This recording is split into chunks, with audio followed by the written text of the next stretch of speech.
Every handshake you share is a ghost from our deepest past. We live in a world built by ancient ceremonies, rituals so powerful they designed entire civilizations from scratch. This is a journey to uncover 35 of those foundational rites. You will discover the hidden stories behind our most basic social instincts and see how forgotten ceremonies dictated the rise of empires and the shape of our modern world. Why did a king willingly endure public humiliation to keep his crown? What secret knowledge did Greek initiates drink from a sacred cup that promised them eternal life? By the end of this exploration, you will never look at a simple tradition the same way again. What part of your own daily life feels like it holds an ancient secret? Deep within the silent confines of a tomb, a final, essential act unfolded. The opening of the mouth ceremony was not merely a funeral rite, it was a magical reactivation, a ritual believed to restore the senses of the deceased so they could see, hear, taste, and speak in the afterlife. Without this intricate performance, even the most powerful pharaoh would remain a silent, imprisoned statue in his own body for all eternity. Priests, acting as divine technicians, used specialized tools to perform this spiritual awakening. A ritual adze, shaped like a carpenter's tool but forged for sacred purpose, was touched to the mummy's mouth. A flint knife called a pesesh kef, an object of immense antiquity even to the Egyptians, was used in a symbolic cutting of the lips. Each touch, each recited spell, was meant to pry open the invisible seals death had placed upon the soul. This was not a quiet prayer, it was a physical and vocal operation designed to overcome the finality of death itself. The cultural impact of this single ritual cannot be overstated. It placed the power over the afterlife directly into the hands of a trained, state-sanctioned priesthood, creating a religious class whose authority was unchallengeable. It justified the staggering resources poured into pyramid and tomb construction. For what good was a vast eternal home if its occupant was locked inside, blind and mute? The ceremony reinforced the entire social pyramid, from the divine pharaoh at the top whose mouth was opened with gold instruments, down to the commoner who might afford a simpler version with copper tools. It cemented a worldview where life after death was not a vague hope, but a tangible reality that required precise, expensive, and expert preparation. The promise of an opened mouth built the very monuments that define ancient Egypt for us today. But the Egyptian preoccupation with eternal order was not the only path. Far to the east, in the bustling heart of Mesopotamia, a very different kind of ritual unfolded, one that did not fight against the chaos of death, but instead invited it in for a yearly confrontation. This was the Akitu festival, the Babylonian New Year, and for 12 days each spring, the entire social order was deliberately turned upside down. The city of Babylon became a stage for a cosmic drama centered on the god Marduk. Grand processions carried his statue through the streets, a physical embodiment of the deity moving among his people. The high point was the recitation of the Enuma Elish, the epic poem of creation that told how Marduk defeated the primordial sea goddess Tiamat and fashioned the world from her body. This was not just a story, it was a reactivation of the universe, a reminder that order was a fragile victory won against the forces of chaos. And then came the most shocking act. The king, the most powerful man in the empire, was led into the temple of Marduk. There, before the statue of the god, a high priest would strip the king of his royal regalia, his scepter, his crown, and his ring. The priest would then slap the monarch across the face, a stinging, public humiliation meant to bring the king to tears. This was not a punishment for failure, but a necessary purification. The slap was a test, a symbolic death. If the king cried, it was a sign that Marduk was pleased and would restore him. His regalia were returned, and his divine right to rule was reaffirmed for another year. This ritual humiliation was the bedrock of political stability. It demonstrated that the king's power was not his own but was loaned to him by the god. It was a powerful check on tyranny, a public reminder to everyone from the nobility to the common farmer that their leader was also a servant. The festival forged an unbreakable link between civic duty and religious identity, binding every citizen to the fate of their king and their city. The entire community, by participating, reaffirmed their place in a cosmos that required constant maintenance. It was a civilization rebooting itself annually, ensuring that both its leader and its people remembered the sacred contract that held their world together.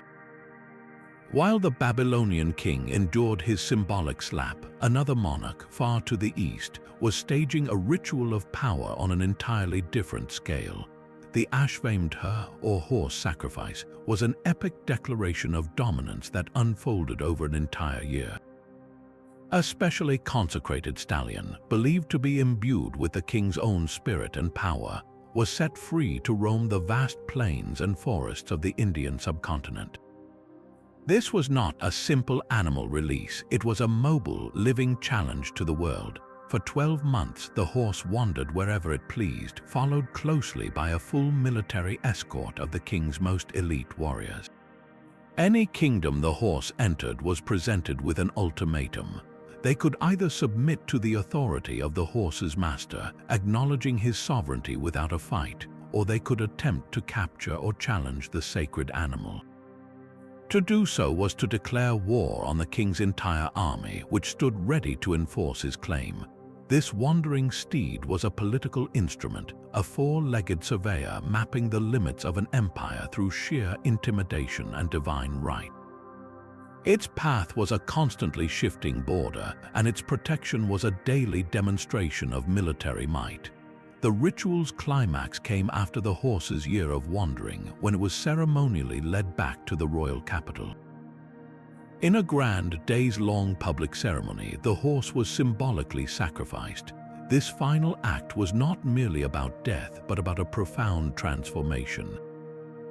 The ritual was believed to magically transfer the horse's accumulated power and the submission of all the lands it had traversed directly into the person of the king. It purified the entire kingdom and cemented the ruler's status as a Chakravartin, a universal monarch whose chariot wheels could roll everywhere without obstruction. The Ashvamedha was the ultimate engine of empire. It provided a religious and legal pretext for aggressive expansion, turning conquest into a sacred duty. The ritual forged a direct link between a king's spiritual merit and his political power, creating a political structure where the ruler was not just a leader of men, but a central pillar of the cosmic order itself. It established a template for imperial authority that would echo through Indian history for centuries, proving that a single animal, properly consecrated, could be more powerful than an entire army. This promise of a blessed afterlife was not confined to the pharaohs or the king. In ancient Greece, a profound and personal hope was offered to thousands, not through public spectacle, but through a secret so powerful its initiates took it to their graves. For over a millennium, the Eleusinian Mysteries operated as the most revered initiatory cult of the ancient world. Each year, a solemn procession wound its way from the heart of Athens along the sacred way to the town of Eleusis. The participants were not priests or kings alone, but a vast cross-section of society, from the wealthiest aristocrat to the lowliest slave, all united by a single, burning desire to witness what lay behind the sealed doors of the Telesterion, the great hall of initiation. The journey itself was a ritual of purification and anticipation, a physical and mental preparation for an encounter with the divine. Once inside the hall, under the cover of near-total darkness, initiates experienced something they were forbidden to ever speak of. We know they witnessed a sacred drama, a reenactment of the myth of the goddess Demeter and her daughter Persephone. This was the story of profound loss, as Persephone was abducted to the underworld, and a mother's desperate grief that plunged the world into barren winter. It was also a story of negotiated return, of a cyclical reunion that brought life back to the earth each spring. This cosmic cycle of death and rebirth was not just a tale to be heard, but a reality to be absorbed. The climax of the night is believed to have involved the consumption of a special sacrament known as the kykeon. This was not an ordinary beverage. While its precise recipe is lost, scholars suggest it was a potent brew, possibly containing ergot, a fungus with psychoactive properties. The initiates drank from the sacred cup, and their perceptions shifted. The drama unfolding before them was no longer a simple play. It became a direct personal revelation. The boundaries between myth and reality dissolved. They did not just watch Persephone's descent and return, they experienced it alongside her, understanding death not as a final end, but as a prelude to a new beginning. The secrecy was absolute because the experience was ineffable, impossible to convey in words. What mattered was the profound psychological shift it created. An initiate emerged from the telesterion forever changed, carrying an unshakable conviction that they, like Persephone, would find their way in the afterlife. This personal guarantee of salvation was revolutionary. It bypassed the fickle favor of the Olympic gods and offered a direct emotional connection to the divine. The mysteries created an unparalleled sense of community, a bond of shared, sacred knowledge that transcended all social and political divisions. This powerful idea of personal spiritual fulfillment would echo through the philosophies of Plato and Pythagoras and lay the essential groundwork for the mystery cults that would later pave the way for new religious movements across the Roman world. A single night in a darkened hall offered what pyramids and horse sacrifices could not, a personal key to eternity whispered from one soul to another. While the Eleusinian Mysteries promised personal salvation, the streets of ancient Rome hosted a public ritual of raw, untamed energy. The Lupercalia festival was a relic from a time long before the empire, a wild pastoral rite that refused to be civilized. Each February, in a grotto at the foot of the Palatine Hill, the Luperci priests, naked but for goatskin loincloths, performed a solemn yet brutal sacrifice. 2 male goats and a dog were offered to the gods, their blood a stark reminder of the ritual's primal origins, but the true chaos began after the animals were slain.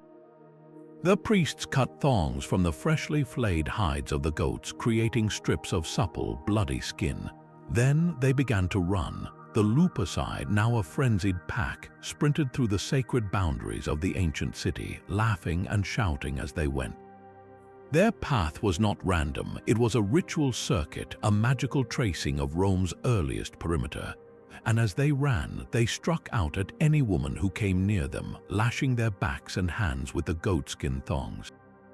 To our modern eyes, this seems like pure barbarism, a shocking public spectacle. But for the Romans, this was not an act of violence, it was one of profound fertility magic. The touch of the hide, freshly taken from a fertile animal and sanctified by sacrifice, was believed to transfer that vitality directly to the women it struck. A blow from the thong was thought to ease childbirth and ensure a woman could bear strong, healthy children.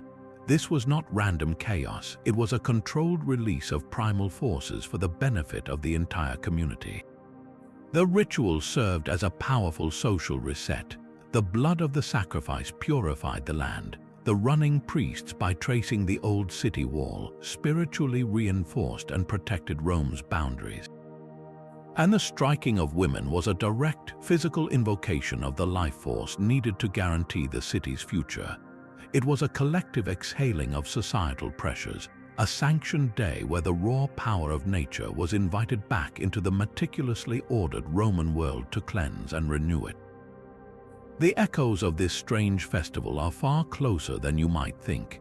As Rome Christianized, the Church struggled to suppress the deeply popular Lupercalia. In the 5th century, Pope Gelasius officially banned it, but its spirit proved harder to erase. He designated the 14th of February as a feast day to honor Saint Valentine, a martyr for love. The ancient ritual of fertility and purification was slowly, subtly transformed, its wild energy channeled into a celebration of romantic affection. The thin line between a sacred thong and a Valentine's card is a testament to how stubbornly ancient rituals persist, their original forms fading while their essential purpose finds a new, modern skin. Far from the controlled chaos of the Lupercalia, in the frigid heart of a Scandinavian longhouse, a different kind of gathering forged a community bound by blood and smoke.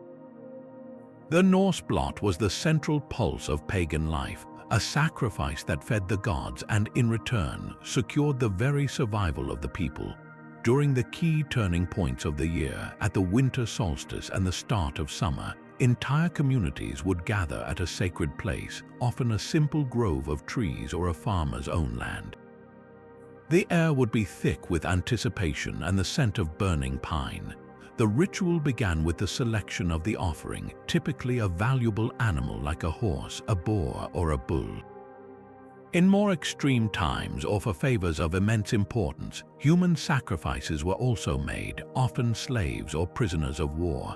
The chosen offering was led to the altar, its throat cut so that its lifeblood, considered the sacred vessel of the soul, would flow freely onto the ground. This was not a quiet moment of prayer. The blood, or blot, was the point of the entire ceremony. The priest would use a bundle of twigs to sprinkle the warm, vital liquid onto the wooden idols of the gods, onto the walls of the temple, and directly onto the assembled people. To be spattered with the blood of the sacrifice was to be physically connected to the divine, to be marked and renewed by the power that had been given to Odin, Thor, or Freya.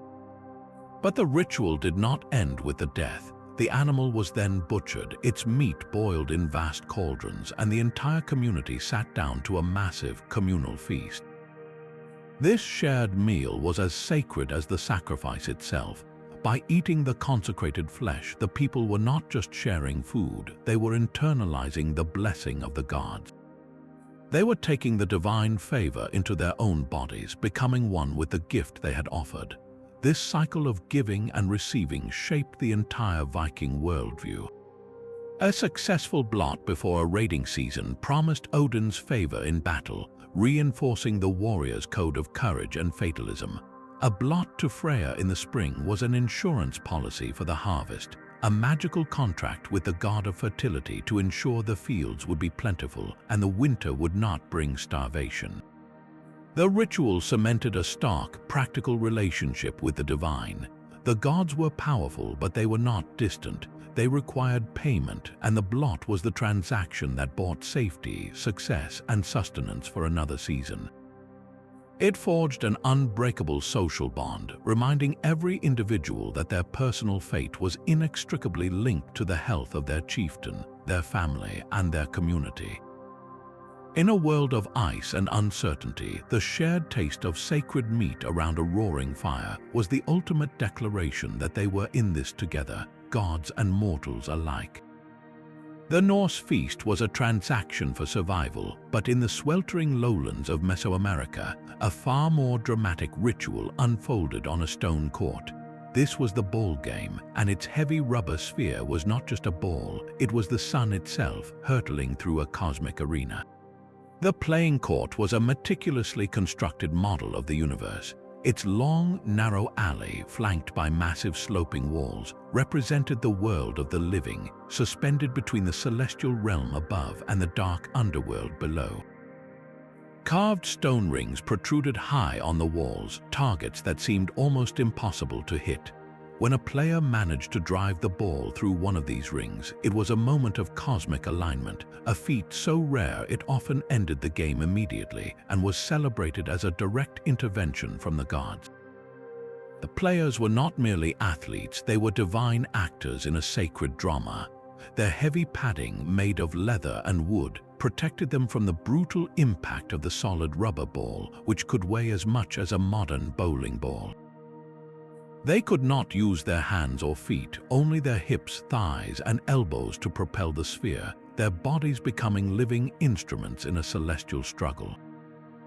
The game was a reenactment of the eternal battle between the forces of light and darkness, a retelling of the myth where heroic twins descended into the underworld to challenge the gods of death. Every bounce of the ball was the sun's journey across the sky, and every powerful hip shot was a blow struck against the encroaching night.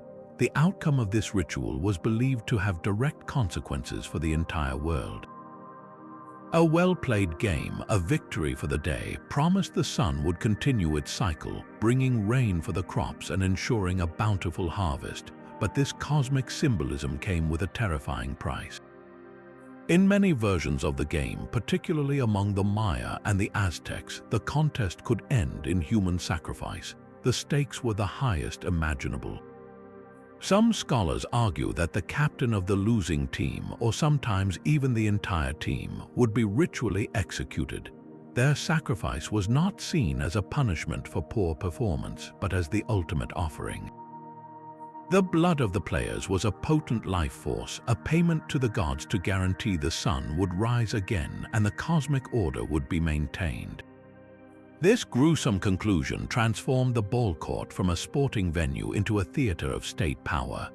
Rulers sponsored these games as grand public spectacles, demonstrating their direct connection to the divine and their role as stewards of the cosmic balance. The ritual justified their authority, for who else could orchestrate a ceremony that held the fate of the world in the balance? The ball game was a civilization's way of gambling with the gods, using human skill and human life to keep the universe running on schedule. The heavy thud of a rubber ball on a sacrificial court echoes a universal human obsession, the need to bargain with the unseen. Yet for one of the world's oldest civilizations, this negotiation was not a public spectacle of life and death, but a quiet, daily conversation held in the home. Chinese ancestor veneration wove the departed directly into the fabric of the family, making them permanent, active members of the household. This was not worship in the way one might pray to a distant god. It was the maintenance of a vital, reciprocal relationship with the very people who had built your life. The family altar was the center of this practice, a sacred space within the home where the living and the dead could meet. Offerings were not symbolic gestures, they were practical provisions for the afterlife. Carefully prepared food was placed before the ancestral tablets, feeding spirits who still experienced hunger. Fragrant incense was burned, its smoke carrying messages and prayers up to the spirit world. And most tellingly, families would burn meticulously crafted paper replicas of money, houses, and even modern items like cars and smartphones, sending this spirit currency directly to their ancestors to ensure they lived in comfort. This was an economy of care that flowed in both directions. The living provided for the dead, and in return, the ancestors used their new spiritual influence to protect the family, bring good fortune, and intercede on their behalf with the higher gods. A successful harvest, a promotion, a healthy child, all of these could be seen as the direct result of an ancestor's benevolent intervention. This belief created a powerful incentive to honor them meticulously, for a neglected ancestor could become a hungry ghost, a malevolent force bringing misfortune and illness to the living. The most important public expression of this bond was the Qingming festival, the tomb sweeping day. Each spring, entire families would make a pilgrimage to the ancestral graves. They would clear away weeds, sweep the stones clean, and present fresh offerings. This was not a somber day of mourning, but a vibrant act of remembrance and renewal, a physical reaffirmation of the family line stretching back through countless generations. The cultural impact of this single ritual is almost impossible to overstate. It forged the bedrock of filial piety, the most important virtue in traditional Chinese society. Respect and obedience to one's living parents was simply a prelude to the eternal duty one would owe them in death. This created an unbreakable chain of obligation, binding children to parents and parents to their own ancestors in a cycle that ensured social stability for millennia. The ritual defined the family as a continuous corporate entity, more significant than any single individual. Your primary identity was not as yourself, but as a recent link in a chain that stretched back to the legendary past and forward into the distant future. This focus on lineage shaped everything from property law to political philosophy, creating a culture where tradition held immense power and the collective good of the family name outweighed individual desire. The quiet act of placing a bowl of rice on a home altar did more than feed a spirit. It built one of the most resilient and enduring social structures in human history. The deep forests of ancient Europe held a different kind of law, one whispered by the wind through sacred oak leaves. The Celtic Druids were far more than simple priests. They were the living memory and the intellectual core of their people. These learned men and women underwent a training so rigorous it could last 20 years, committing the entire body of tribal law, history, medicine, and poetry to memory. They were the judges who settled disputes, the healers who understood the properties of plants, and the philosophers who contemplated the nature of the soul. Their power did not come from royal blood or military might, but from their profound and exclusive knowledge. They operated from nemetons, sacred clearings deep in the forest where the veil between the human world and the spirit world was believed to be thinnest. These groves were their temples, universities, and courtrooms, all rolled into one. Classical writers like Pliny the Elder recorded a striking ritual that highlights their deep animism. The Druids would seek out a rare mistletoe plant growing on an even rarer oak tree. When found, they would perform a precise ceremony at a specific phase of the moon. A white-robed priest would carefully cut the plant with a golden sickle, ensuring it never touched the ground, while others held a white cloth beneath to catch it. The mistletoe was considered a potent all-heal, a gift from the gods themselves, its power drawn directly from the sacred tree that hosted it. This was not just herb gathering, it was a delicate negotiation with the divine spirit of the forest. This reverence for nature shaped every aspect of Celtic society. Their laws, memorized and recited by the Druids, were filled with references to the sacredness of the land, rivers, and animals. Their educational system, entirely oral, produced individuals capable of holding vast stores of knowledge in their minds, creating a leadership class defined by intellect and spiritual connection rather than brute force. Yet these learned figures were also surrounded by a dark and controversial shadow. Roman historians, who had every reason to vilify their stubborn enemies, reported that the Druids practiced human sacrifice. They wrote of giant wicker men filled with living people and set ablaze as offerings to the gods. While archaeological evidence is scarce and the sources are biased, the possibility remains a chilling part of their legacy. Whether these accounts were propaganda or a grim reality, the idea itself reveals a world view where the ultimate gift to the gods was a human life, the most valuable currency a tribe possessed. This complex blend of deep learning and potential brutality forged a unique cultural identity.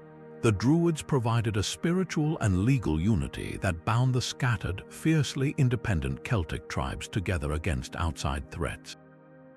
Their rituals, from the delicate harvesting of a sacred plant to the rumored smoke of a colossal sacrifice, reinforced a single, unshakable truth that the natural world was alive, conscious, and demanded both respect and repayment.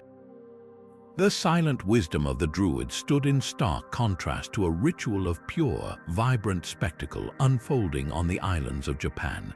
There, the Kagura dance was not a quiet conversation with nature, but a joyous performance designed to capture the attention of the gods themselves. Its origins lie in one of the most pivotal myths of Shinto belief. The story tells of Amaterasu, the sun goddess, who, enraged by her brother's cruelty, retreated into a celestial cave, plunging the world into eternal darkness. The other deities, desperate to lure her out, tried everything. It was the goddess Aim no Uzum who finally succeeded. She performed a wild, ecstatic dance on an upturned tub, stomping and laughing with such abandon that the assembled gods roared with laughter. Their collective joy sparked Amaterasu's curiosity. She peeked out from the cave, and the world was once again filled with light. The Kagura dance is a direct reenactment of this divine entertainment, a ritual created to amuse the kami, the spirits that inhabit all things, and ensure they remain benevolent and present in the world. A traditional Kagura performance is a feast for the senses. Musicians play ancient flutes and drums, their rhythms mimicking the heartbeat of the world.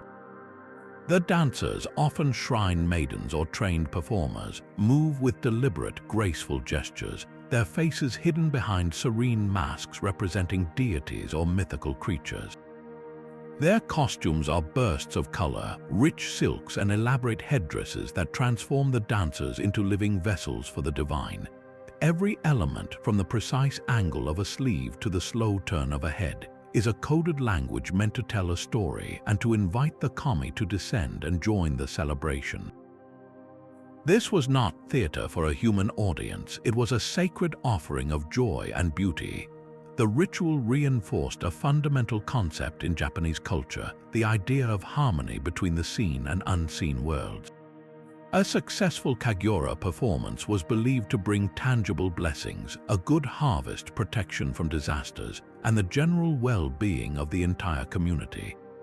It cemented the role of the shrine as the literal crossroads between humanity and the spirits, a place where through music and movement, the two realms could meet and renew their bond. The dance is a living thread connecting modern Japan to its most ancient stories, a reminder that the divine is not always solemn, but can be reached through the irresistible power of shared delight. The Kagura dance of Japan invited the gods with joyful spectacle, but on the vast Australian continent, an even older ritual used the earth itself as its stage. The corroboree was the living heartbeat of Aboriginal culture, a sacred gathering where dance, music, and story fused into a single, powerful act of remembrance. Under the brilliance of the starlit outback, the community would gather around a fire, its flickering light illuminating the performers. Their bodies were transformed into living maps of the dreamtime, painted with intricate patterns of white clay and ochre that told of ancestral beings and sacred sites. The deep, resonant drone of the didgeridoo began to vibrate through the ground, a sound as ancient as the land itself, while the sharp, rhythmic clicking of clapsticks set a hypnotic pace for the dancers. This was far more than entertainment. It was a profound reenactment of the world's creation. Every movement, every beat, and every painted symbol recounted a journey of the ancestral spirits who shaped the rivers, mountains, and deserts in the dreamtime. A dancer leaping might embody the kangaroo man, his movements tracing the path of a primordial hunt. Another, with sinuous gestures, could become the rainbow serpent, carving the first waterholes through the dry earth. The corroboree was the primary means of passing on this essential knowledge, the legal and spiritual constitution of the people. It encoded the law detailing kinship obligations, marriage rules, and the consequences for transgressions. It mapped the land, teaching each new generation the location of vital water sources, sacred places that must be protected, and the stories that belong to each specific region. By participating, an individual did not just watch a story, they stepped into it, connecting their own existence directly to the ancestral beings who still resided within the landscape. This ritual fundamentally shaped a world where the people and the land were one inseparable entity. A person's identity was rooted in the stories painted on their skin and danced around the fire, binding them to their country in a relationship of mutual care and responsibility. The corroboree was not a performance about the land, it was a conversation with it, ensuring that the law laid down at the dawn of time continued to resonate in the present, generation after generation. High on the windswept peaks of the Andes, where the air is thin and the sun burns close, the Inca Empire made its most profound offering. The Capacocha ceremony was not a sacrifice of prisoners or slaves, but a gift of the empire's most perfect children. Selected for their beauty and physical flawlessness, these boys and girls were chosen from noble families across the provinces. Their journey began with a long pilgrimage to the imperial capital of Cusco, a city they would never leave alive. In the presence of the Sapa Inca himself, the living son of the sun god, these children were honored in great feasts and ceremonies, treated as if they were already divine. They were the chosen ones, destined not for death but for apotheosis, a transformation into eternal messengers. After the celebrations in Cusco, the children, often accompanied by priests and a procession of attendants, began their final, arduous ascent. They climbed for days or even weeks, up paths no longer walked today, to summits over 20,000 feet high. At these sacred places, believed to be closer to the celestial realms, the final ritual unfolded. The children were given a sedating brew of chicha, a maize beer, and coca leaves to ease their passage. In a state of tranquil slumber, they were then carefully placed in small, seated tombs, bundled in fine textiles and surrounded by exquisite offerings, small gold and silver figurines, shells, and food. They were left to fall into an eternal sleep, frozen in the mountain's embrace. The belief was absolute. These children did not die. They became powerful intermediaries, the huwocas who would carry the prayers of the empire directly to the gods. Their perpetual presence on the highest peaks was a direct line of communication, ensuring the sun would return, the rains would fall, and the empire would remain stable and prosperous. This extreme act was the ultimate demonstration of the Sapa Inca's absolute power. It proved the state's dominion over the most precious thing a family could give, their own unblemished children. By accepting this sacrifice, provincial nobles demonstrated their total loyalty, binding their lineage to the emperor in a covenant of unimaginable cost. The Capacocha was a chillingly logical transaction for a civilization that saw the world as a balance of offerings, the most valuable gift given to secure the most essential blessings. While the Capacocha sacrifice froze children in time, another ancient ritual chose to celebrate life's constant renewal with vibrant, defiant joy. The Persian Nowruz festival marks the spring equinox, a new year that has echoed for over 3,000 years, its roots reaching deep into the soil of Zoroastrian belief. This is not a single day of celebration, but a 13-day-long symphony of tradition, each act carefully orchestrated to cleanse the past and welcome a hopeful future. The heart of this ritual beats inside the home, on a table spread with a cloth called the haft scene.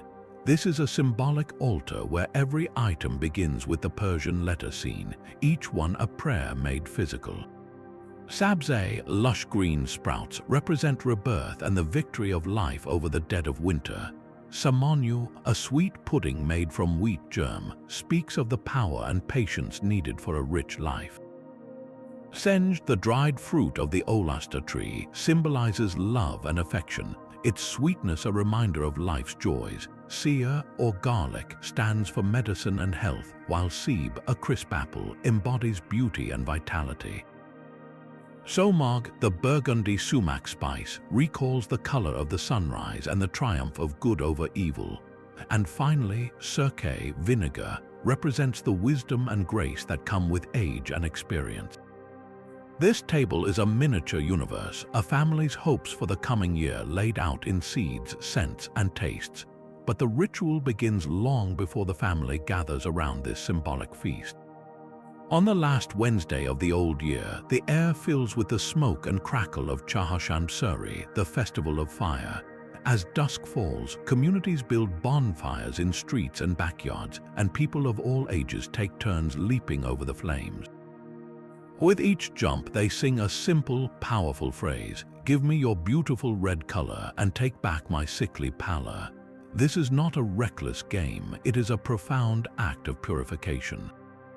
The fire, a sacred element in Zoroastrianism, is believed to burn away all the malaise, misfortune, and spiritual grime of the past year, leaving the jumper cleansed, energized, and ready to step into the new year reborn. The 13 days that follow are a whirlwind of social bonding, a mandatory rotation of visiting every elder in the family, every friend, and every neighbor. These visits are not casual drop-ins, they are rituals of reconciliation and respect, ensuring that no one begins the new year with a grudge or a sense of isolation. The final day, Sizda Badar, sees entire families pour into parks and countryside for a massive picnic.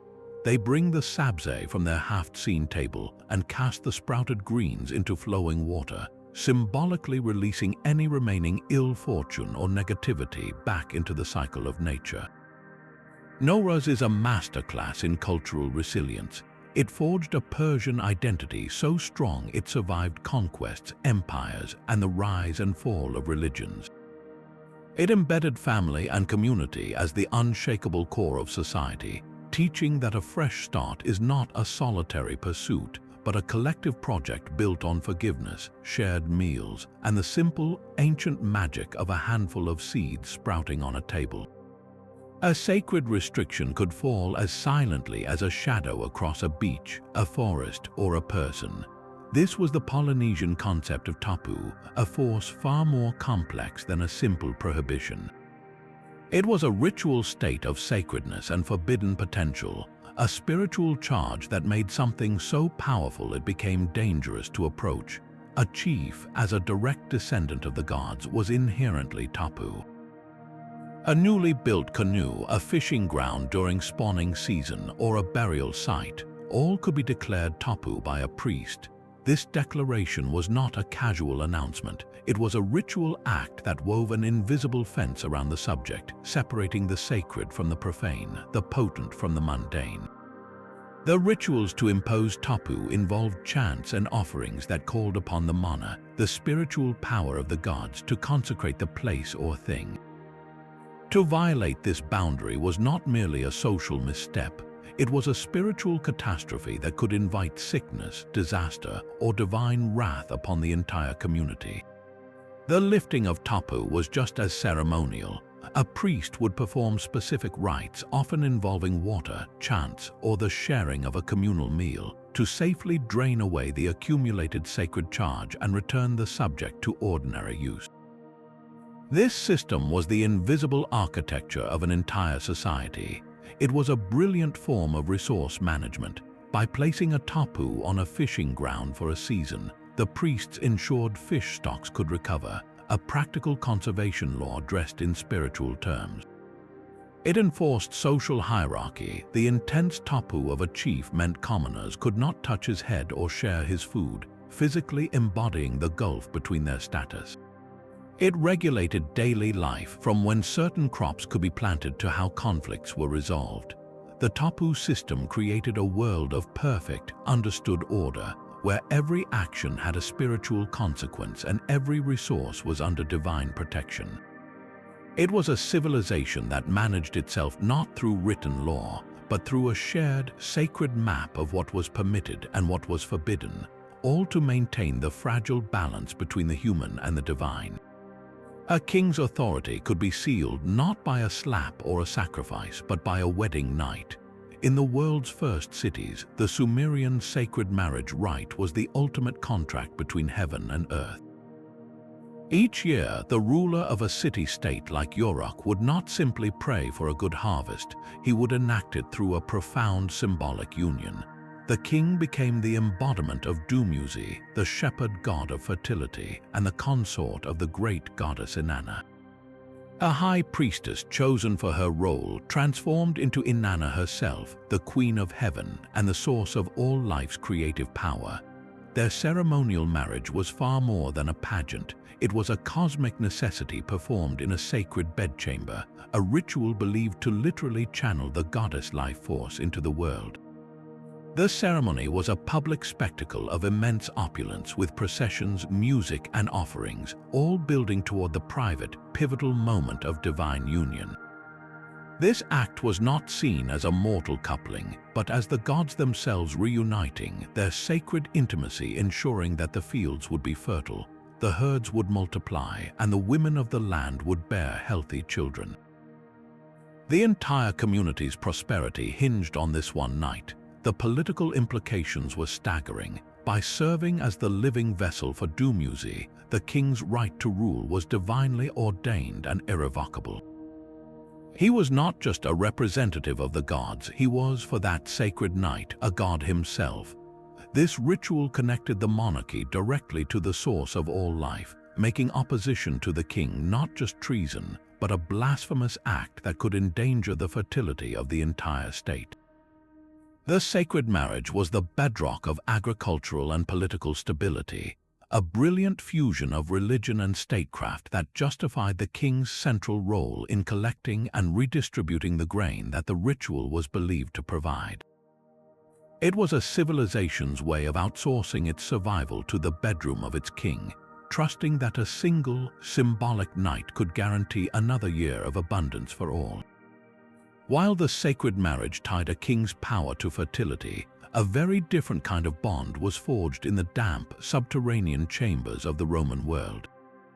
Deep beneath the bustling streets of cities and military outposts, men gathered in secret, their identities hidden behind a hierarchy of 7 sacred ranks. This was the cult of Mithras, a mystery religion that swept through the Roman legions, offering a stark alternative to the public spectacles of state. To enter a Mithraeum was to step into a man-made cave, a symbolic cosmos where every detail, from the painted stars on the ceiling to the stone benches along the walls, was designed to guide and initiate toward salvation. The path was not easy. A man had to progress through 7 distinct grades of initiation, each one a trial of courage, faith, and symbolic death. He might begin as a Korax, the raven, a messenger who served the higher ranks, learning the first secrets under the sign of Mercury. He could advance to become a nymphus, the bride, a paradoxical grade representing spiritual betrothal to the god. As a Miles, the soldier, he was ritually offered a crown which he had to thrust away, declaring that Mithras alone was his crown, a powerful rejection of worldly honor in favor of divine loyalty. The higher grades, like the Leo, the lion, involved purifications with fire and honey, each ordeal stripping away the initiate's old self and rebuilding him as a new man bound to his brothers and the god. The heart of every Mithraeum was the same powerful image, the Tauroctony. In this stone relief, the god Mithras, in his distinctive Phrygian cap, is shown grappling with a great cosmic bull, plunging a dagger into its shoulder as a dog and a snake lap at the flowing blood, and a scorpion attacks its testicles. This was not a simple hunting scene. It was a dense celestial map. Every element was an astronomical symbol, with the bull representing the constellation Taurus and the other animals representing other stars and planets. The killing of the bull was the central act of creation, the release of life force that spawned all plants and animals on Earth. For the initiate, it was a promise that through Mithras' sacrificial act, a path through the celestial spheres to immortality had been opened. After their ceremonies, the initiates would share a ritual meal upon the very benches they sat on, recreating the sacred feast Mithras shared with the sun god after his great deed. This shared bread and wine, or water, was a communion, a tangible taste of the salvation they sought. The rituals of Mithraism created an unbreakable fraternity. In the army, where loyalty meant survival, the cult forged bonds stronger than those of the legion itself. It offered a personal promise of ascent and order in a chaotic world, a structured spiritual career for men whose physical careers were defined by rank and discipline. This secret network, flourishing in the dark beneath the empire's feet, shaped the moral and social world of countless soldiers, giving them a brotherhood and a divine mission that the official state religion could never provide. A different kind of sacred procession moved across the Hawaiian Islands, one that traded war for games and conflict for community. The Makahiki Festival was a 4-month-long season of peace, a mandatory truce dedicated to the god Lono, the deity of agriculture, rainfall, and fertility. As the rainy winter season began, all warfare was strictly forbidden. The sound of conch shells signaled a profound shift, not into battle, but into a period of celebration, reflection, and social renewal.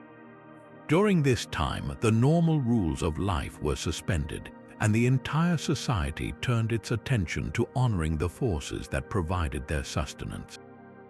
The most visible symbol of this sacred period was the procession of Lono's effigy. A long wooden pole carved with a stylized human head and draped with white tapa cloth and feathers was carried in a clockwise circuit around each island. This mobile icon of the god was a powerful sight, and its journey marked the land as being under Lono's divine protection and authority. Wherever the effigy traveled, it was met with reverence and, most importantly, with offerings. This was the time for the collection of the yearly tax, but it was not paid in coin. The people offered the fruits of their labor, a tangible share of the abundance Lono had granted them. They presented bundles of taro, sweet potatoes, and coconuts, along with finely woven cloth, pigs, and prized red feathers. The entire economic system was reframed as a religious offering, a voluntary gift to the God who made life possible. This massive accumulation of wealth was not hoarded by the alii, the chiefs. It was the engine of a grand redistribution. After the processions and collections were complete, the people gathered for days of feasting and intense sporting competitions.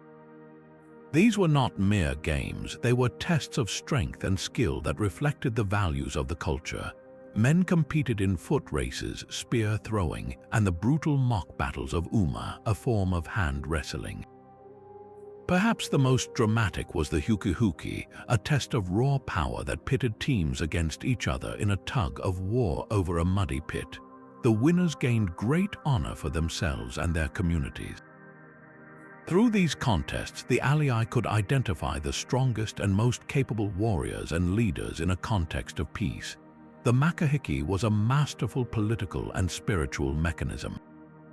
The enforced peace prevented internal conflict from tearing the chiefdoms apart, allowing resources and energy to be directed toward communal celebration.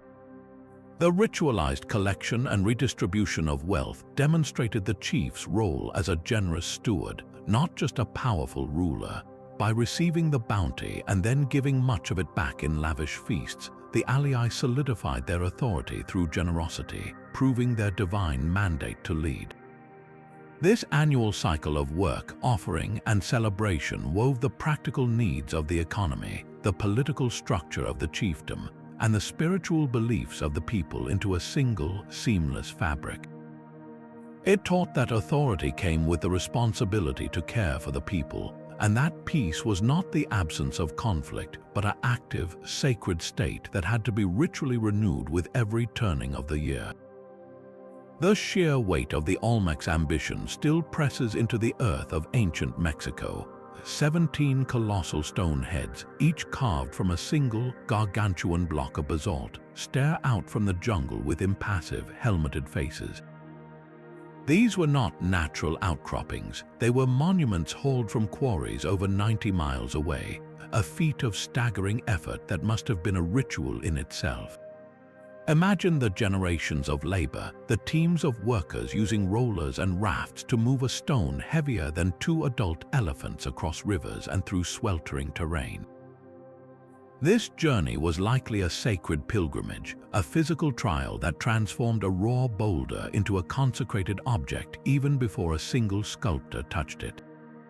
The carving itself was an act of concentrated power. Using only harder stone tools and abrasive sand, master craftsmen painstakingly pecked and ground the volcanic rock, shaping the distinct fleshy lips, broad noses, and intense, watchful eyes that give each head a powerful, individual personality. They were almost certainly portraits of powerful rulers, perhaps deified after death.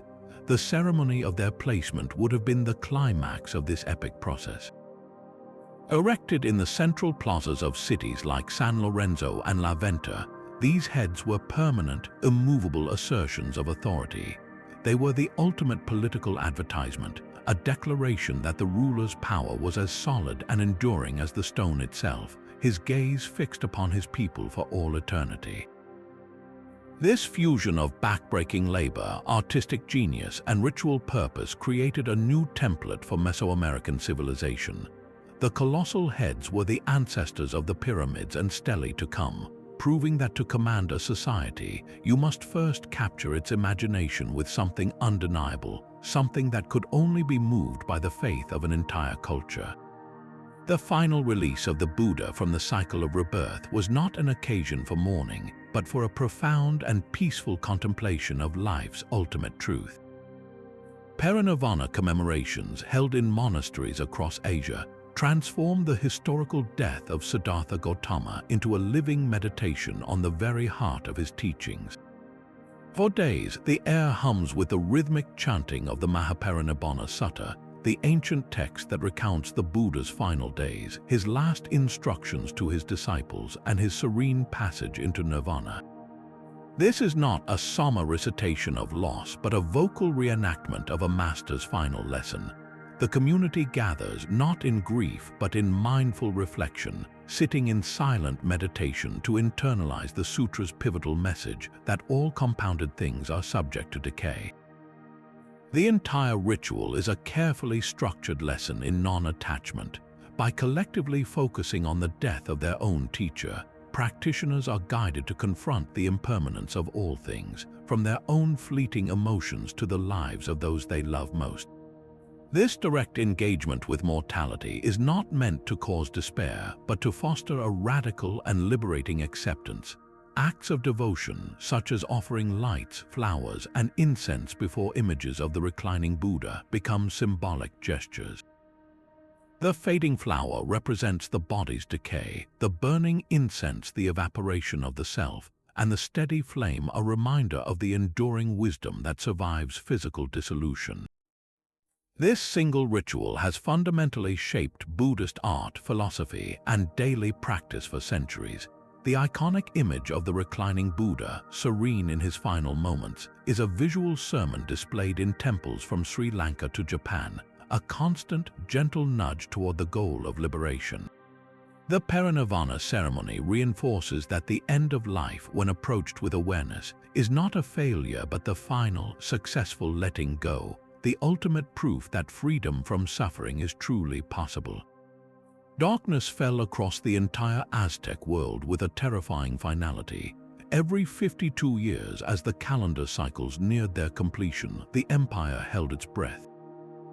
The New Fire Ceremony was not a celebration, but a collective gamble with the fate of the cosmos.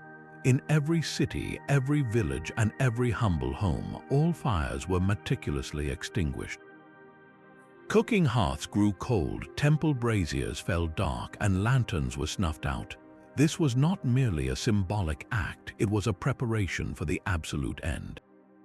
The Aztecs believed the sun was old and weary, and that the current era, the fifth sun, could simply stop, plunging the world into eternal, starless night, where monstrous Tzimime star demons would descend to devour all of humanity. The entire civilization was now a tinderbox waiting for a single new spark. The responsibility for creating that spark fell upon a procession of priests who climbed the Hill of the Star, a mountain overlooking the capital of Tenochtitlan. The air was thick with a palpable dread, the silence broken only by the wind and the prayers of millions watching from the valley below. At the summit, the priests gathered around a single captive, a carefully chosen warrior. As the star cluster we call the Pleiades reached its zenith in the midnight sky, the chief priest raised his ceremonial fire drill. The fate of the fifth sun rested on his next actions. He had to open the victim's chest and, on the still beating heart, attempt to create a new fire. The tension was absolute. If the fire did not catch, it meant the sun would not be reborn and the world would end. But if a flame leapt to life on that bloody altar, a wave of immeasurable relief would sweep across the empire. Runners waiting with torches would carry the precious new fire to every corner of the realm, and from this central, sacrificial flame, all hearts would be relit. This ritual was the ultimate expression of a cosmic anxiety. It demonstrated a core belief that the gods had sacrificed themselves to create the world, and that this debt of life could only be repaid with human life. The blood and heart of the victim were the sacred fuel that powered the sun on its journey, the essential payment to coax it back for another 52-year cycle. The New Fire Ceremony wove this terrifying obligation into the very fabric of time, making every citizen a stakeholder in a universe that demanded a regular, bloody premium for its continued existence.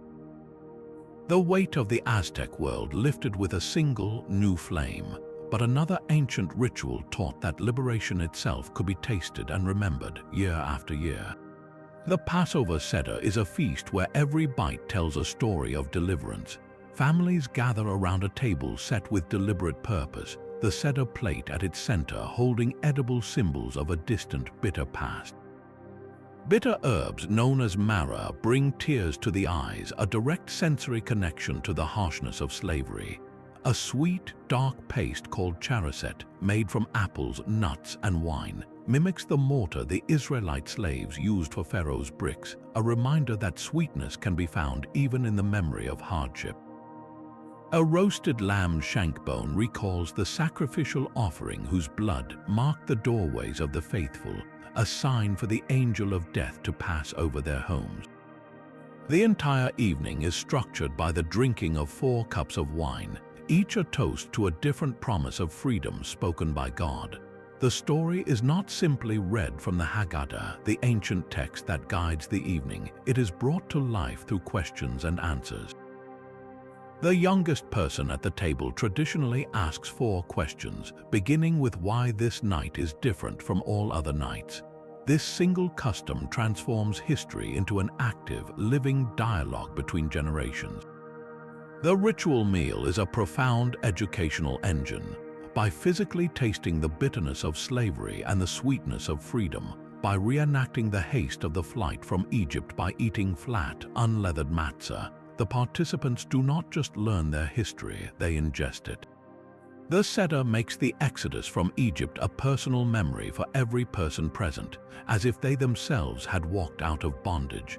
This has been the cornerstone of Jewish identity for thousands of years, a portable homeland carried in ritual and story.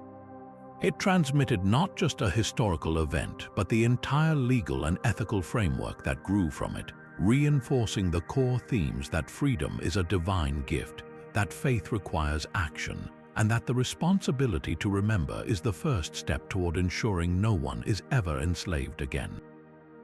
The sacred truce of the Olympic Games brought a silence to the battlefields of ancient Greece. For 7 days before and after the festival, a mandatory peace descended across the warring peninsula. City-states agreed to lay down their arms, allowing athletes and spectators to travel safely to the sanctuary of Olympia. This was the Ekacharia, a word meaning holding of hands, and it transformed the rugged landscape into a single, peaceful pilgrimage route. Upon arrival, the sheer scale of the religious dedication would have overwhelmed the senses. The air was thick with the smoke of 100 altars, the most prominent being the great altar of Zeus, where a massive sacrifice of 100 oxen was made. This was not the opening ceremony for a sporting event. It was the central act of a massive state religious festival where the games themselves were an offering to the king of the gods. Before any athlete could set foot on the sacred ground of the stadium, they had to stand before a terrifying statue of Zeus Horkios, the god of oaths. Here, with the severed testicles of a boar lying at the statue's feet, the competitors, their fathers, and their brothers swore an oath to compete with honor and to abide by the rules. To break this vow was not just a disqualification, it was a blasphemy punishable by fines that funded new bronze statues of Zeus, each one inscribed with the transgressor's name as a permanent warning. The events themselves were brutal rituals of arete, the pursuit of excellence in both body and character. The stadion, a simple sprint the length of the stadium, was a burst of pure divine speed. The pancration was a no-holds-barred fight where almost anything was allowed except for gouging eyes and biting. Wrestlers competed covered in oil and dust, their struggles a test of skill and grit under the punishing summer sun. Yet the ultimate glory was not silver or gold, for material prizes were forbidden. The victor's reward was a simple crown woven from the sacred olive tree of Zeus, a wreath that symbolized a divine favor so powerful it could elevate an entire city-state to new prestige. This ritual created something entirely new in the Greek world, a shared Hellenic identity that rose above the constant squabbles between Athens and Sparta, Thebes and Corinth. For those few days every 4 years, you were not an Athenian or a Spartan. You were a Greek, united by language, gods, and the shared pursuit of perfection. The Olympics forged a cultural unity that no political treaty could ever achieve, proving that sometimes the most powerful battles are not fought for land, but for a simple crown of leaves. A piercing cry echoes across the sun-baked plains, a sound of pure endurance rising above the relentless drumming. The sun dance was the ultimate spiritual and physical test for the plains tribes, a ceremony of profound sacrifice meant to renew the entire world. For days, the community worked together to construct the sacred lodge, an open circular arbor facing the east. At its center, they erected the tree of life, a chosen cottonwood, its branches often adorned with colorful cloth offerings and symbolic gifts. This was not just a building project, it was the creation of a spiritual vortex, a place where the earth and the sky could meet. Once the lodge was prepared, the chosen dancers began their ordeal. They danced for 4 days under the relentless sun, their eyes fixed upon the sacred tree, their bodies moving to the constant, hypnotic rhythm of the drums and the powerful, unified singing of the people. They took no food and drank no water, pushing their physical limits to a place of pure spiritual clarity. In some traditions, the sacrifice deepened further. Men would have the skin of their chests or backs pierced by bone skewers. Leather thongs were threaded through these piercings and tied to the top of the tree of life. The dancers would then lean back, their full weight pulling against the bonds, dancing until the flesh tore free.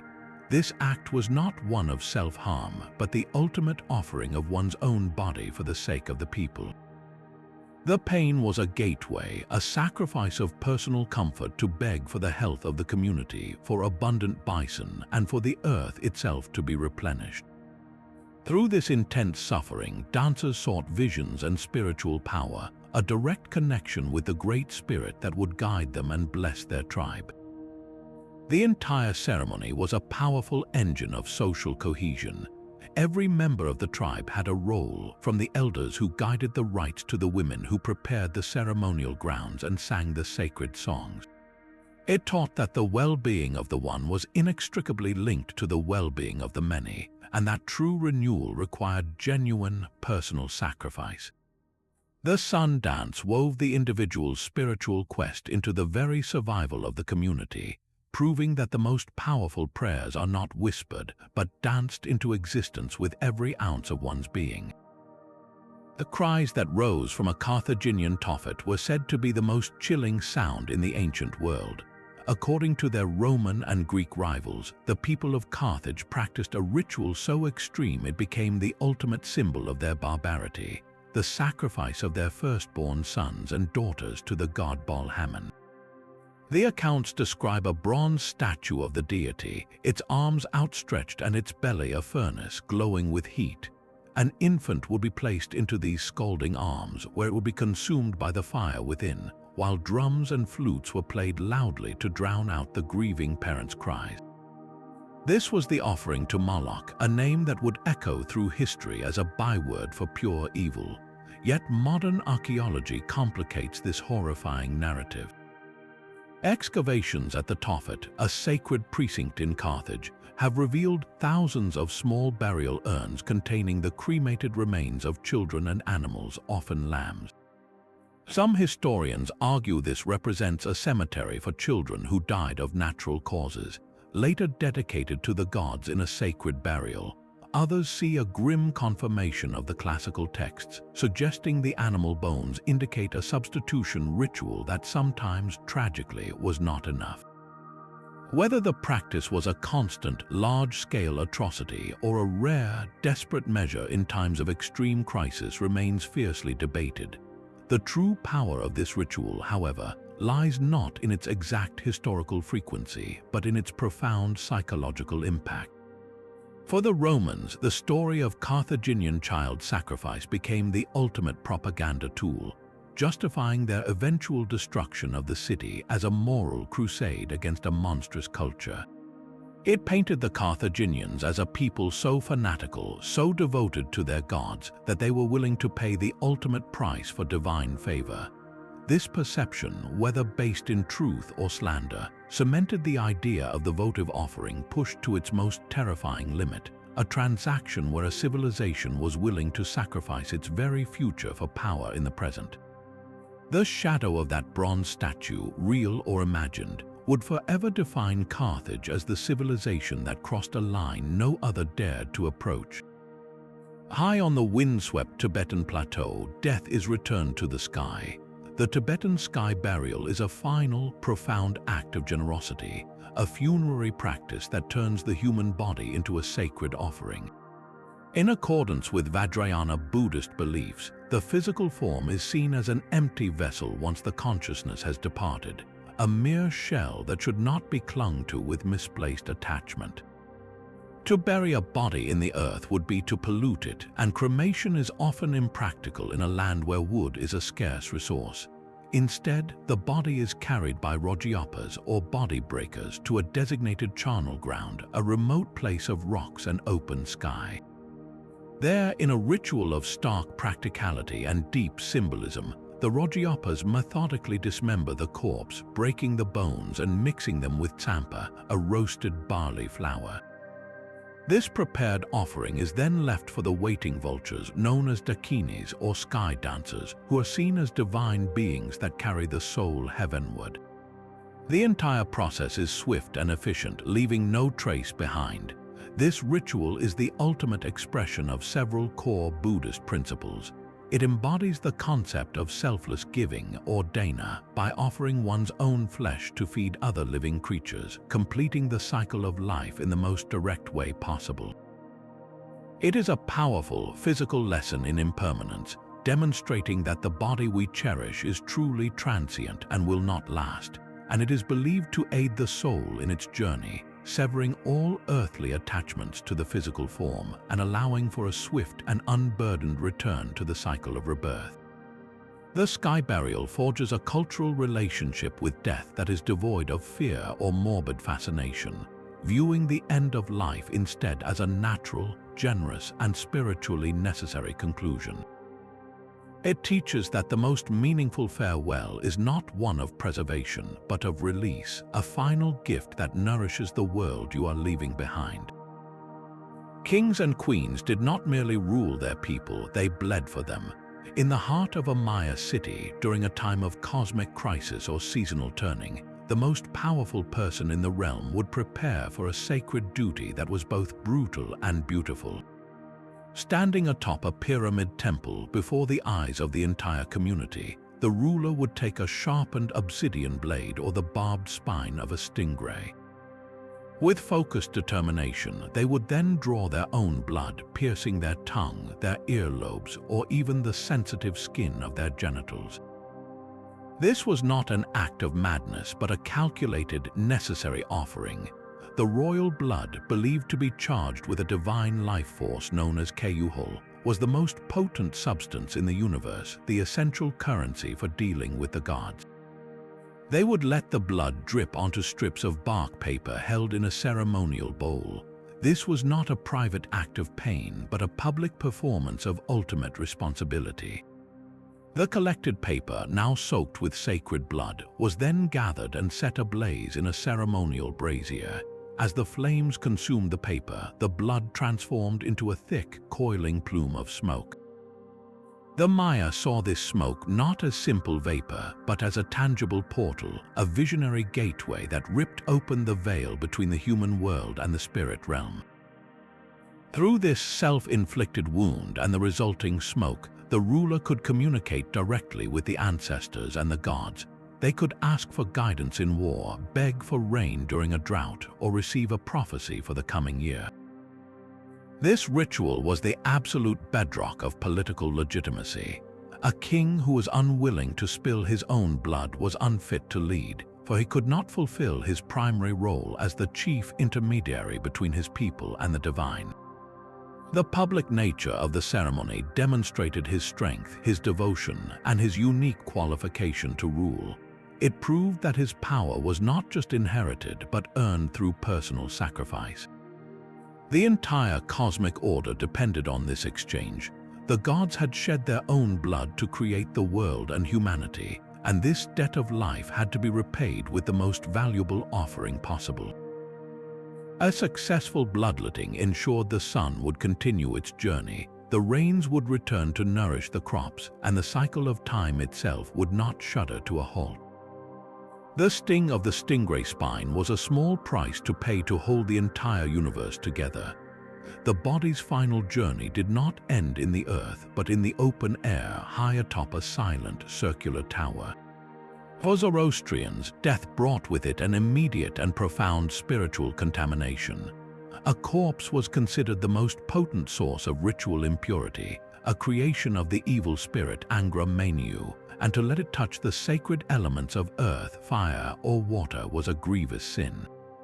The ground was holy and should not be defiled by decay. Fire, the purest symbol of their god Ahura Mazda, could not be polluted with funeral smoke. Water, the source of life, must remain unsullied. The solution was as stark as it was brilliant: the Dakma, or Tower of Silence. This was not a tomb, but a raised, circular structure built on a hill, with a flat stone floor open to the sky and a central pit where the bones would eventually gather. The bodies of the dead were carried by a special class of pallbearers in a careful, solemn procession, and then laid out within the Dakma's walls, arranged in concentric circles, men on the outer ring, women in the middle, and children closest to the center. There they were left, not to rot but to be cleansed. The agents of this purification were vultures and the sun. The birds, seen as necessary and even sacred functionaries, would swiftly consume the flesh, while the relentless heat of the sun would bleach and dry the bones. Once only the skeleton remained, the attendants would collect the bones and place them in the central ossuary pit, where over time they would crumble to dust, completing the cycle and returning the physical form to a state of harmless neutrality.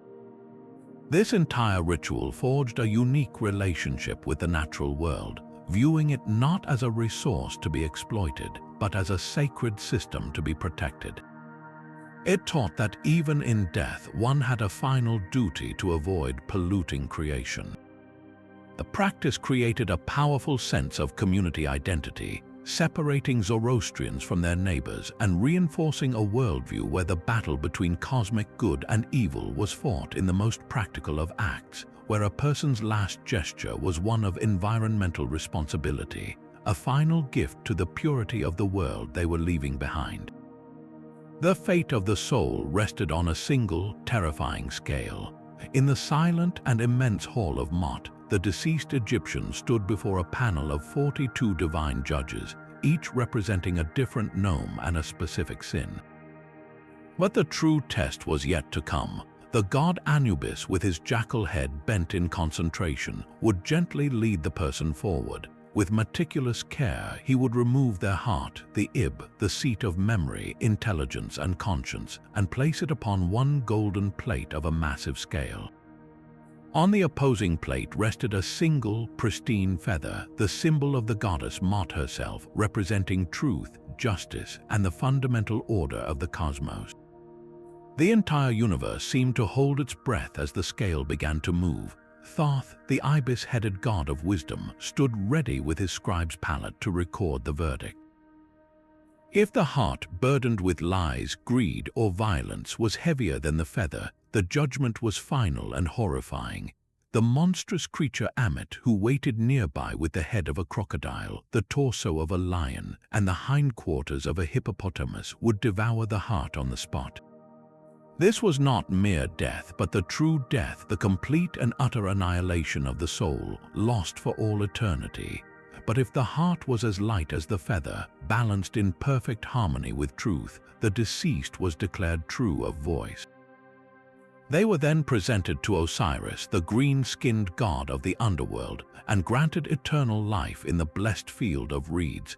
This vivid scene, preserved in countless copies of the Book of the Dead, was more than a dramatic myth. It was the ultimate moral compass for an entire civilization. The ritual codified a precise ethical system where a person's eternal fate depended not on wealth or power, but on the accumulated weight of their earthly actions. It democratized the afterlife in a profound way. While the pharaohs had their pyramids, every commoner who could afford a scroll of the Book of the Dead and live a just life could now hope for paradise. The ceremony placed the responsibility for salvation directly onto the individual, teaching that a truthful life in harmony with Mot was the only currency that mattered in the end. It was a spiritual economy where the lightest heart held the greatest value, a belief that shaped law, daily conduct, and the very definition of a good life for thousands of years. A bitter wind could not extinguish the light carried from door to door. Across the frozen Slavic world, the longest night of the year was not a time to hide, but to gather and sing the sun back into the sky. This was Kolyada, a winter solstice festival where the community itself became a living ritual to combat the darkness. Groups of villagers, often the young and unmarried, would dress in elaborate costumes, transforming into spirits, ancestors, or animals like bears and goats. Their faces were sometimes hidden behind masks, allowing them to shed their everyday identities and become vessels of raw, cosmic power. As a unified chorus, they would travel from homestead to homestead through the deep snow, their breath forming clouds in the frigid air. At each threshold, they would sing the Kolyadki, special ceremonial songs that were far more than simple carols.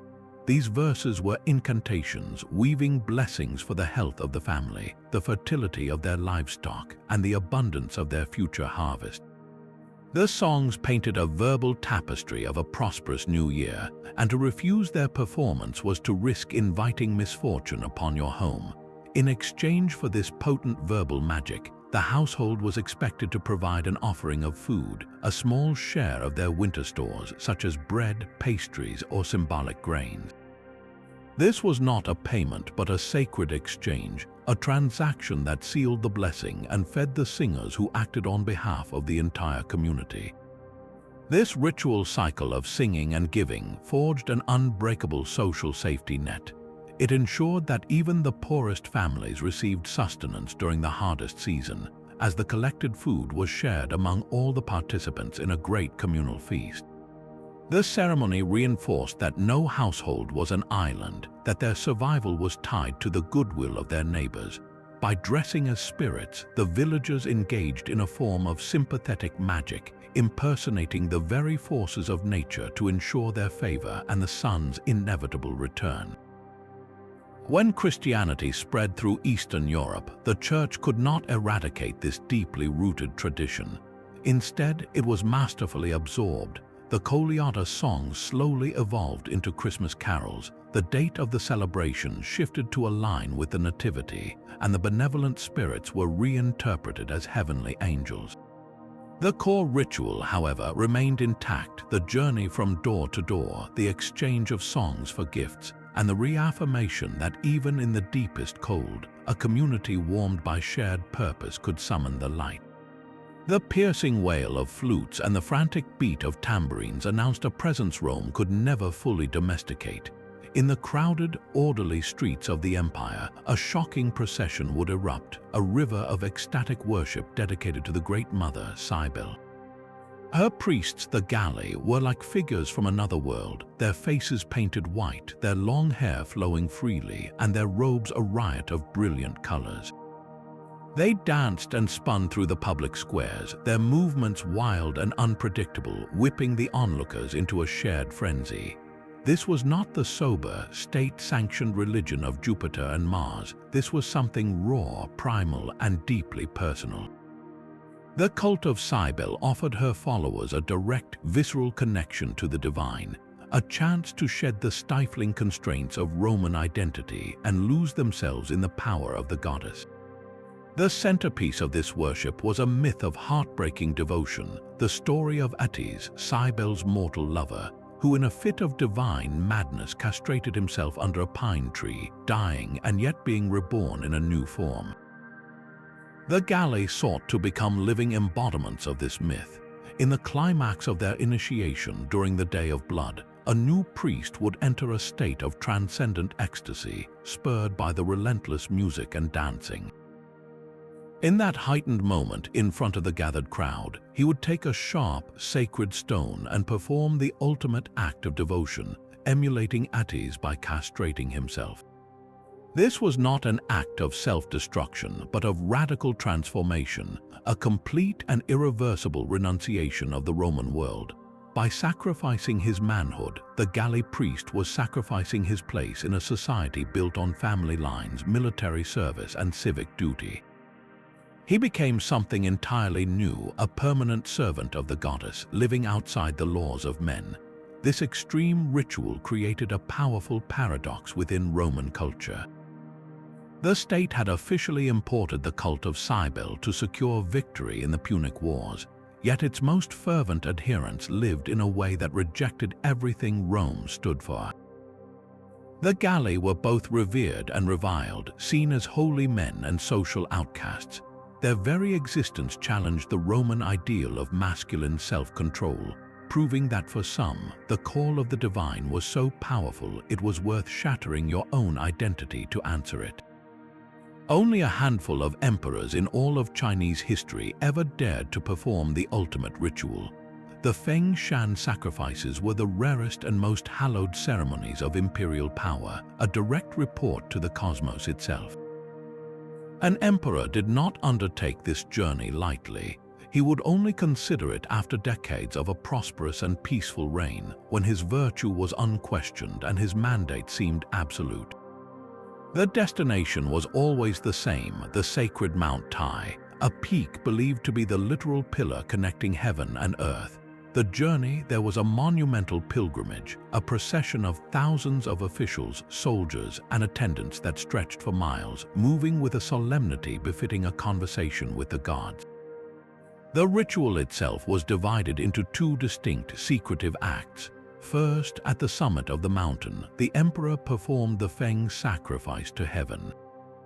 Secluded from all but his highest priests, he would offer jade tablets inscribed with a summary of his achievements, a confidential briefing for the celestial bureaucracy. Then, descending to a small hill at the mountain's base, he performed the Shan sacrifice to earth, reporting to the terrestrial powers. The precise words spoken, the specific ceremonial steps, were a state secret of the highest order, known only to the emperor and his most trusted ritual masters. This secrecy was the source of its immense power. Because no one else knew the exact formula, no one could challenge the emperor's unique qualification to perform it. A successful Feng Shan ceremony was the final, irrevocable proof that an emperor possessed the mandate of heaven. It was his divine performance review, and a passing grade meant his dynasty's right to rule was confirmed for generations to come. This single ritual crystallized the entire philosophy of Chinese imperial rule. It established that political legitimacy flowed not from military might or popular acclaim, but from moral virtue and administrative success, as judged by the impersonal forces of the cosmos. An emperor who failed his people would lose the mandate, and natural disasters or rebellions were seen as proof of heavenly displeasure. But an emperor who could stand atop Mount Tai and report his good works was weaving his lineage directly into the fabric of the universe, creating a model of sacred kingship that would define China for 2,000 years. A Viking chieftain's final voyage did not end on the battlefield, but aboard his own ship. For the Norse, the sea was not just a road to conquest, it was the path to the next world. The ship burial was the ultimate send-off, a ritual that transformed a vessel of war and exploration into a vessel of the soul. The body of the deceased, dressed in their finest clothes and armor, was carefully placed in the ship's hold, positioned as if for a long journey. This was no empty coffin. The ship was packed with everything a powerful leader would need for the life to come. Gleaming swords and round wooden shields were stacked beside them. Chests held precious silver, jewelry, and finely crafted tools. Often, a sacrificed horse or hunting dogs were laid nearby, companions for the afterlife. In the most extravagant burials, the chieftain's personal slave or thrall was killed and placed on the ship, a servant to attend them in the halls of the gods. This was not a secret interment. The entire community participated, hauling the ship to a prominent location, sometimes dragging it far inland to be buried under a massive earthen mound that would dominate the landscape for centuries. In other cases, the ship was set ablaze and pushed out to sea, a blazing comet on the water, its smoke carrying the soul to Valhalla or the domain of the goddess Hel. This staggering display of wealth consumed by earth or flame was a profound declaration of status. A family proved its power not by hoarding its treasure, but by ritually destroying it, demonstrating that their honor and their connection to the gods were more valuable than any earthly possession. The ship itself was the ultimate symbol. It reflected a culture whose identity, trade, and very survival were tied to the water. By burying their dead in a ship, the Vikings expressed an unshakable belief that the afterlife was a destination you sailed to, a journey that required the same courage and preparation as a voyage across the North Sea. This single ritual wove together their deepest spiritual beliefs with the brutal economics of power, ensuring a chieftain's legacy would not fade from memory but stand as a permanent monument on the shore. While the Eleusinian Mysteries promised a serene afterlife, the call of Dionysus offered a wild escape from life itself. His followers did not seek a distant paradise but a shattering of the present moment. Under the dark of the moon, they abandoned their city walls, trading the ordered streets for the untamed mountains. These were the Maenads, women who left behind their looms and their children, their identities dissolving into a single, ecstatic purpose. They wore fawn skins and crowned their hair with ivy, their torches cutting flickering paths through the blackness of the forest. The air itself seemed to change, thick with the smell of damp earth and the frenzied rhythm of timpana drums. This was not a quiet prayer, it was a possession. They danced with a savage grace, heads thrown back, their cries echoing through the pines. The music was not a melody to be enjoyed, but a trigger for a profound psychological shift, a gateway to what the Greeks called enthusiasmos, a state of having the god within. Their central sacrament was wine, consumed not from delicate cups but from rustic horns. This was no casual drink, it was the literal blood of the god, a potent, psychoactive key that unlocked the mind and dissolved the rigid self. In this state of divine madness, the impossible became real. The Maenads were believed to gain supernatural strength, able to tear apart bulls and other wild animals with their bare hands, consuming the raw flesh in a sacred feast. This act, the omophagia, was the ultimate communion, a way to ingest the raw, living power of the god himself. For the women who participated, this ritual was a vital, sanctioned release valve. Greek society was intensely restrictive for women, confining them to the domestic sphere and demanding constant modesty and control. The Dionysian Mysteries provided a temporary but complete inversion of this order. For a few nights each year, they were not obedient wives and daughters. They were the god's own raging devotees, their wildness not just permitted but sacred. This ecstatic freedom served a crucial social function. It allowed for a controlled explosion of repressed energies that might otherwise have threatened the very fabric of the city-state.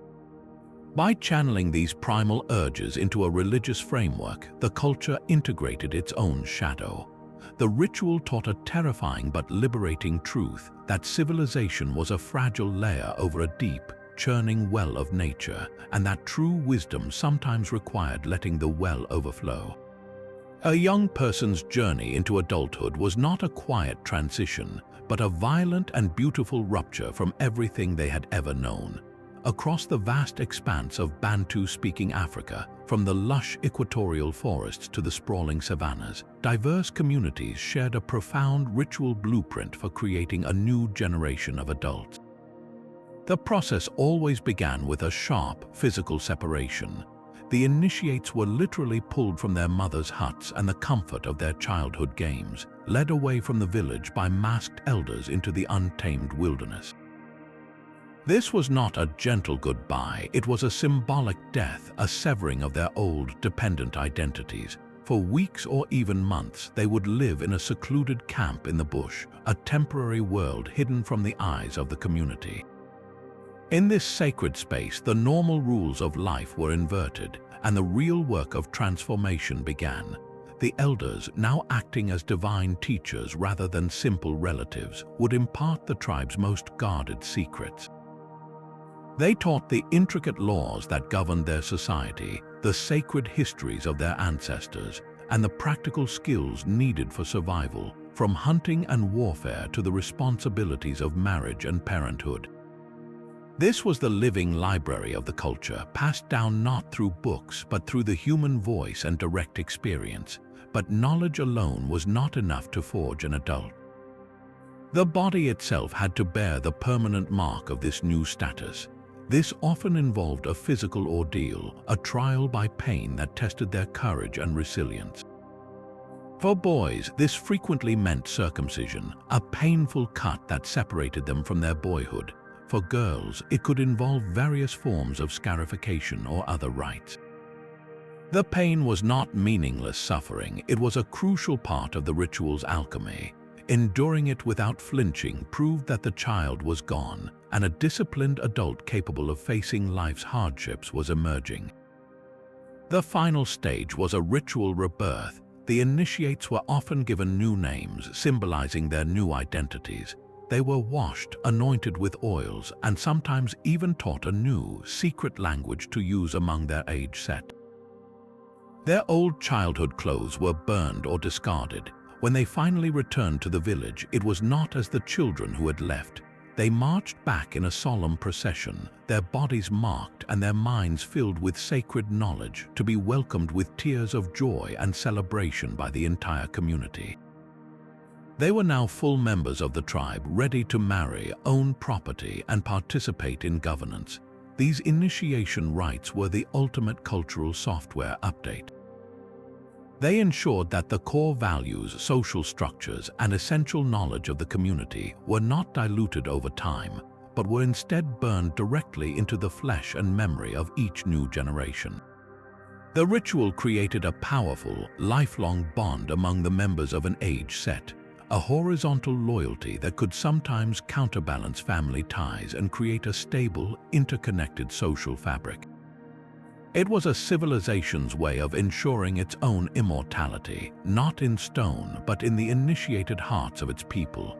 A simple oath sworn in a distant province could bind a soldier to a man he would never meet.